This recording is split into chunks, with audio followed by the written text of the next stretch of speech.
여러분, 부자 아빠, 아마 여러분도 부자 아빠 가난한 아빠라는 책을 많이 보셨을 겁니다. 이 책의 저자가 로버트 기요사키입니다. 로버트 기요사키.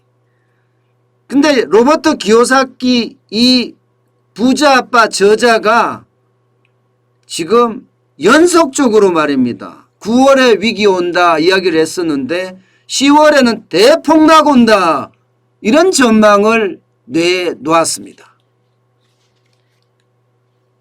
그거를 보면서요, 어쩌면 시장에 거품이 많이 쌓여 있다 이렇게 생각하게 될 수밖에 없습니다.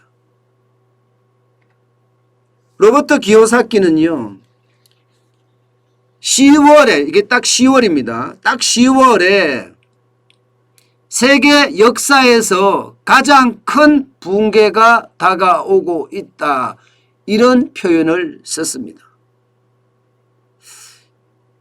이 로버트 기요사키가 비관론자이기는 하지만 그래도 표현 자체가 굉장히 강한 표현을 썼어요.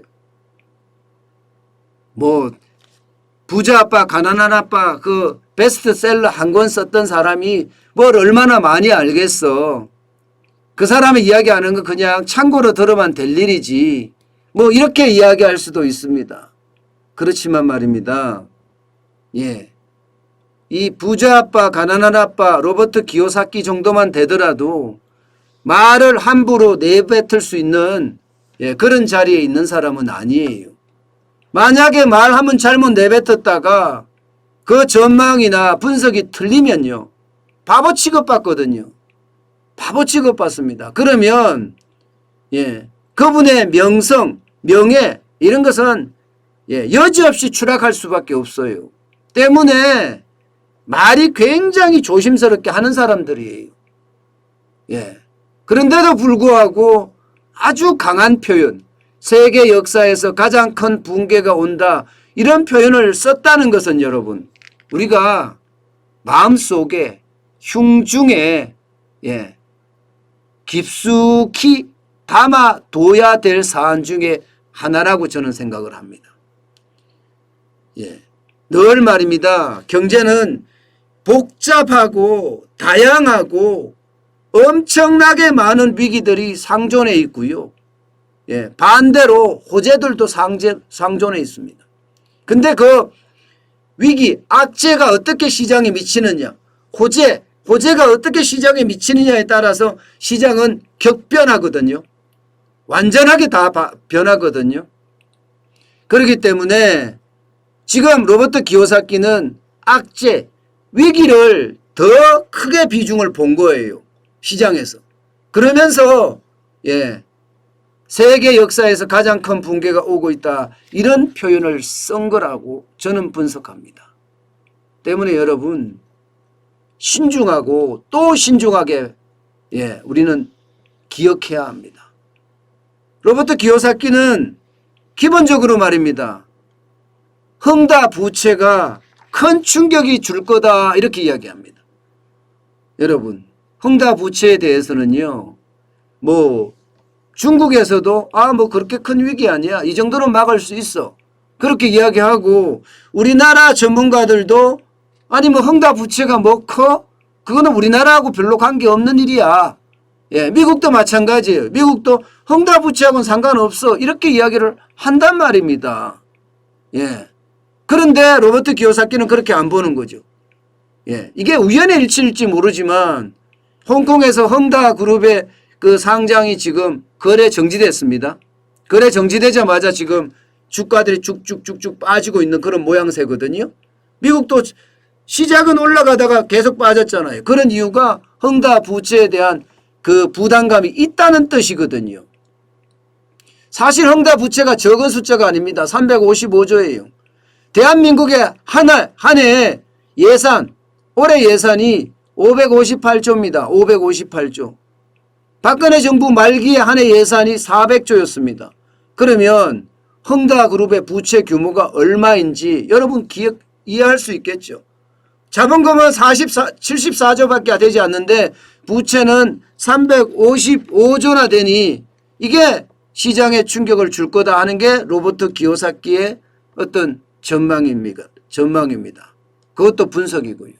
게다가 결국 헝다에 대한 위기가 미국 부동산 시장에도 충격을 준다는 이야기입니다. 충격을 준다. 미국 부동산 시장에 충격을 주면 어떻게 되겠습니까? 거품이 빠지는 모양새가 나오겠죠. 거품이 빠지면 지금 로버트 기요사키는 주식시장도 빠질 거다. 그래서 동반 폭락을 할 거다. 이렇게 지금 전망하고 있습니다. 요즘 미국의 시장 보면 참 불안하죠. S&P 500 지수 이게 보면 9월 30일 종가가 4,307.54까지 떨어졌습니다. 굉장히 많이 떨어져요. 그동안 S&P 500 지수가 그야말로 뭐라고 이야기해야 돼요. 그냥 우상향을 정신없이 했습니다. 정신없이 하다가 지금 8월부터 지금 빠지기 시작하고요. 로버트 기요사키가 9월에 정시 폭락이 있다 이야기했을 때 실제 9월에 정시 폭락이 있었습니다. 뭐 예상했던 것처럼 10이나 20% 수준은 아니었습니다만은 그래도 뭐 많은 거의 한 3, 4%에서 5%까지 그렇게 빠지는 적도 있었으니까요. 그래서 로버트 기요사키의 이야기가 이게 단순하게 그냥 치부하기에는요. 지금 시장의 어떤 흐름하고 좀 비슷한 양상을 보인다. 이런 얘기입니다. 그렇기 때문에 여러분 우리가 아예 나는 로버트 기요사키 말을 들을 필요가 없어. 이렇게 치부하지는 마시고요. 어느 정도까지 마음에 담아두는 그런 지혜가 필요하지 않을까 저는 생각을 해봅니다. 그러면서 말입니다. 로버트 기요사키는요. 이거 사라 이거야. 금 사라 금. 금 사라.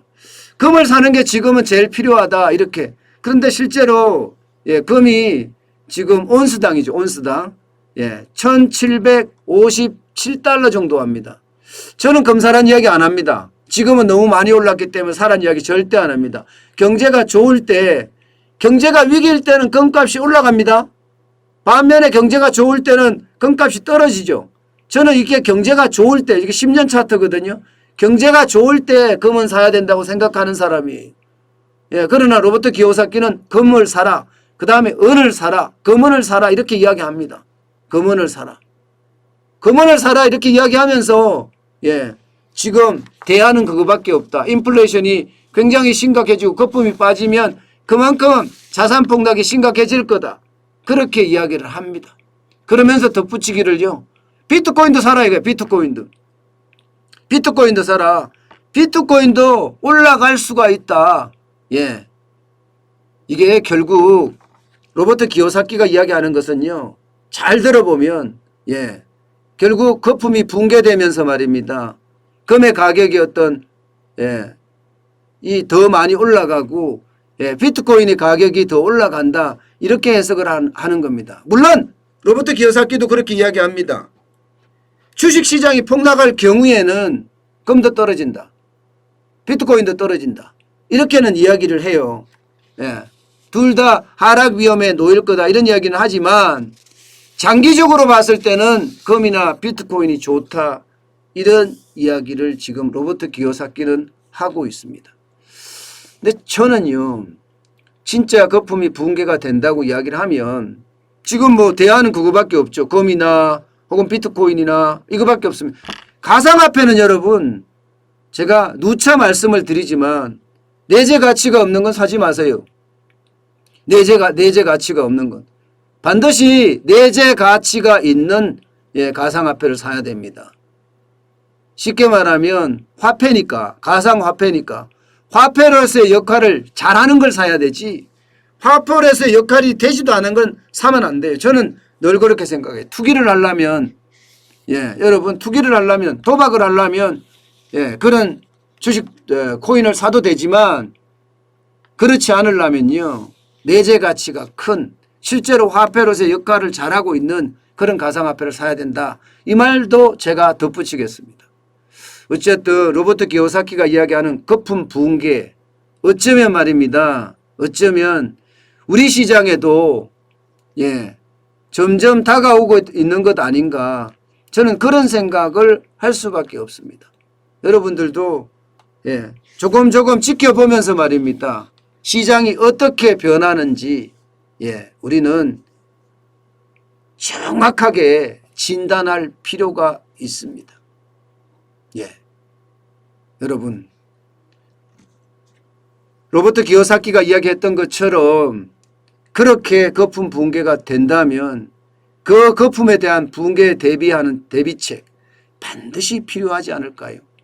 그렇다면 여러분들이 가지고 있는 자산을 배분할 필요가 있습니다. 한쪽에만 너무 치우쳐서 부동산에만 올인한다든가 거품에 주식에만 올인한다든가 이러지는 마시라는 뜻이에요.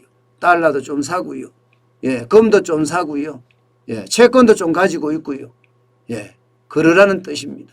지금 그만큼 말입니다. 시장은 변동성이 굉장히 커진다.